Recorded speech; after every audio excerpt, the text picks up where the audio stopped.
Of human remains at a construction site in Sugar Land opened a window into a dark period in Texas history, the convict leasing system targeting African Americans.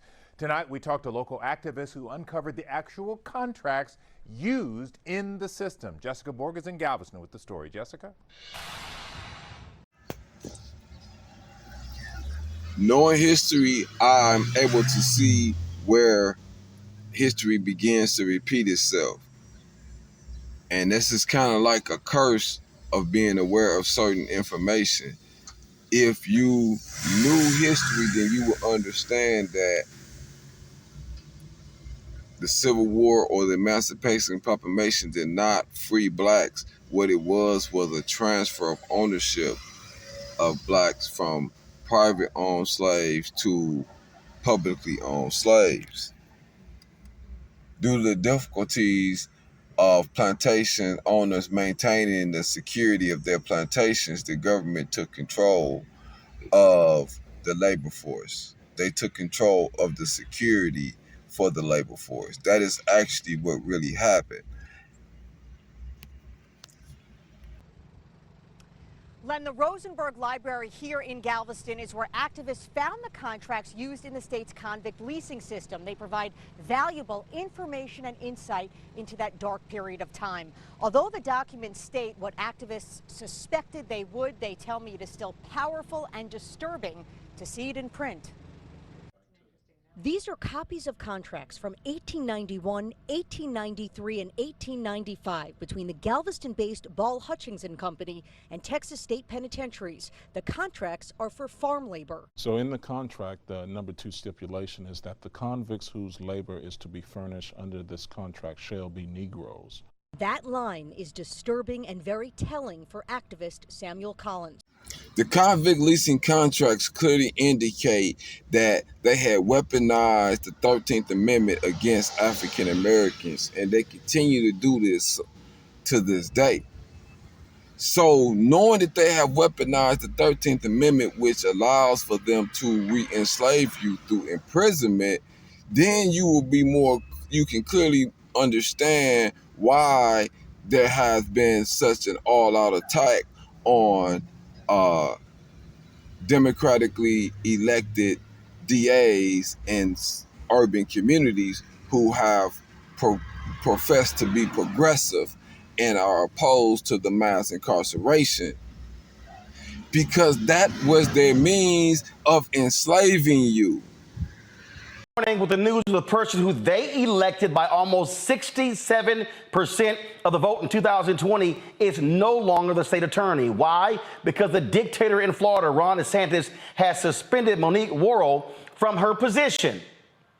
Why? Well, he claims that she wasn't doing her job. She wasn't prosecuting crimes. Listen to this BS he said today. The state of Florida is a law and order state, and that means we support the men and women who wear the uniform, who protect and serve. It means we have strong policies to hold criminals accountable for their misconduct. If former President Trump is convicted in a court of law, would you still support him as your party's choice? Please raise your hand if you would.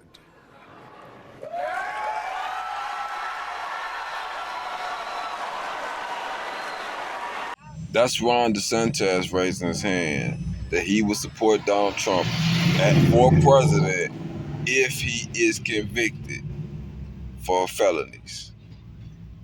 Prosecutors have a duty to faithfully enforce the law. One's political agenda cannot trump this solemn duty. Refusing to faithfully enforce the laws of Florida puts our communities in danger and victimizes innocent Floridians. So it was not just simply about convicts. it was specific convicts that they were trying to basically re-enslave. Collins has been trying to shed light on the state's convict leasing system for years. The subject recently got international attention when 94 sets of remains were discovered by construction crews at the site of a former plantation in Sugar Land. Experts believe the remains belong to black prisoners, among them former slaves, leased out to private businesses so that the state could make a profit. Archaeologists say here the prisoners were as young as 14 to as old as 74. It shows you that the system was being used even against children, sometimes locking children up as early as 10, 11 years old. The contract showed the state was paid $17 a month for each inmate.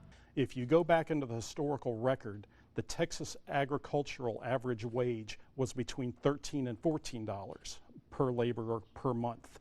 That means they were paying a premium for prison labor, specifically because they could get more productivity out of prison labor through means that we really don't want to talk about. The private businesses would house and feed the inmates, but historians say these so-called work farms were atrocious. It was estimated even back then that a convict could expect to live a mere 7 years due to the grueling labor, unsanitary conditions, and the likelihood of being shot by guards. They had total disregard for the life of the prisoner, so they would work them to death and just arrest more people. You clearly see what really happened is that plantation owners outsourced the security of the labor to the government, and the government made a profit. This is why they was able to pay a premium on the labor, because they was no longer required to hire security on the plantation. You can clearly see how this was beneficial. They didn't have to upfront buy a slave. They can work a slave to death and then just have him replaced according to the contract with another black that they had locked up off the street using vagrant laws for not being employed. Accordingly, I am today announcing the suspension of State Attorney Monique Worrell from the 9th Judicial Circuit, effective immediately. I'm appointing Judge Andrew Bain to take over as State Attorney for the 9th Judicial Circuit. Judge Bain is currently a judge in Orlando. He is a native Floridian. He attended University of Miami, where he played football, and he received his law degree from Florida A&M Law School. And I trust that he will be a prosecutor that faithfully enforces the law and will keep the communities of Central Florida safe. Monique Worrell's administration of criminal justice in the 9th Circuit has been clearly and fundamentally derelict so as to constitute both neglect of duty and incompetence. The policies or practices listed in our executive order suspending her that constitutes the grounds of suspension are as follows. One, a pattern or practice to avoid minimum mandatory sentences for gun crimes, pattern or practice to avoid minimum mandatory sentences for drug trafficking offenses, pattern or practice allowing juvenile offenders to avoid serious charges and incarceration altogether. It's dereliction of duties because it doesn't align with the governor's politics. So I think it's very hypocritical for him to get up there and say that politics has no place in law and order, because this is all about politics. This is all about his opportunity to restore a failed presidential campaign. So this judge comes in, he immediately gets rid of your two lieutenants, and my understanding, he brings in as the number 2 the person you beat, or the person who came in 4th place. So a loser who the voters didn't want is now the number 2 in your office? That is absolutely correct. It's strange how these things work. After I was elected, I met with Ryan Williams because he wanted to be my number 2. And I guess he decided that he was going to become my number 2 one way or the other, with or without me. He was going to be number 2 in that office, and he has succeeded. You have to understand real affirmative action. This is real white affirmative action. This guy lost 4th place, but still ended up in a position that the voters said that they did not want him in. But you see how they attack inclusionary programs because they are insecure about their ability to compete with blacks. It's only the blacks who don't understand that you was never given a fair shot. And now he's claiming that, Worrell is not doing her job, even though what she was doing is what she ran on, and the voters clearly said they wanted to see that. Monique Worrell, you said in your news conference today, y'all have been waiting for this to happen. Yeah, good evening, Roland. Thanks for having me. It's good to be back with you. And this is the day that we've been waiting for. It's the day that we've been talking about for months now. Practice to avoid valid and applicable sentencing enhancements, pattern or practice limiting charges for child pornography, pattern or practice for seeking withholding of adjudication in situations not permitted under Florida law. If you want to see someone again, what this replacement has done, he's now gotten rid of diversionary programs, the different sort of tactics that you and other states' attorneys have done to minimize folks actually going to jail, because it's been costing taxpayers hundreds of thousands of dollars to imprison people. And so you put in practices that, frankly, are saving folks money, and individuals who, frankly, should not be in jail. You're creating different pathways to still hold them accountable. That's right, Roland. It's not only saving taxpayers' dollars, but it's diverting people from prison who don't belong there. Prison is for people who pose a danger to our society. And the individuals who go through our diversionary programs are not going for violent offenses. And if the governor was really so concerned about community safety, why does he continue to enact laws that are contrary to public safety? We are now a state that has no restrictions for carrying firearms. So anyone can get a firearm. You don't have to get a permit. It's a permitless carry state where we've already seen an increase in gun violence in our communities. There are now more, not less guns, and there will continue to be more guns, because every time you loosen the restrictions, people buy more guns. And you have to understand that is black people's perception that prison are for people who are a danger to society. White people's perception is that black people are prisons are for black people. That's what you have to understand. You have to understand that's why they have identified you as a danger to society. That's why they have criminalized your blackness. That's why they have impoverished your community in order to force you into criminal activity so that they can re-enslave you and use you for their labor. This is what you don't understand and see. You thinking you're dealing with a legal and a justice system. What you're dealing with and what you're empowering is a system that has a bullseye on you and your children's back to send them back into slavery. Story of convict leasing in Florida. A brief article highlighting the general history of convict leasing and the development of Florida. Many people mistakenly believe that slavery ended with emancipation during the Civil War.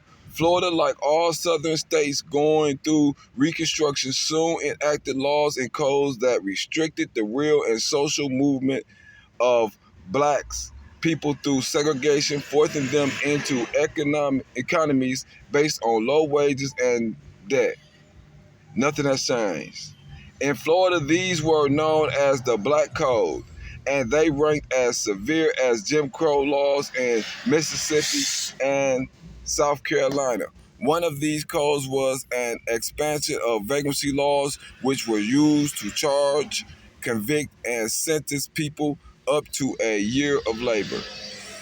In a constant state of development since its acquisition, Florida was in dire need of laborers, especially after former enslaved people could no longer be forced to do the work. So the state created new ways to keep up with the pace of growth, satisfying not only the labor demands of development, but also demand of racism.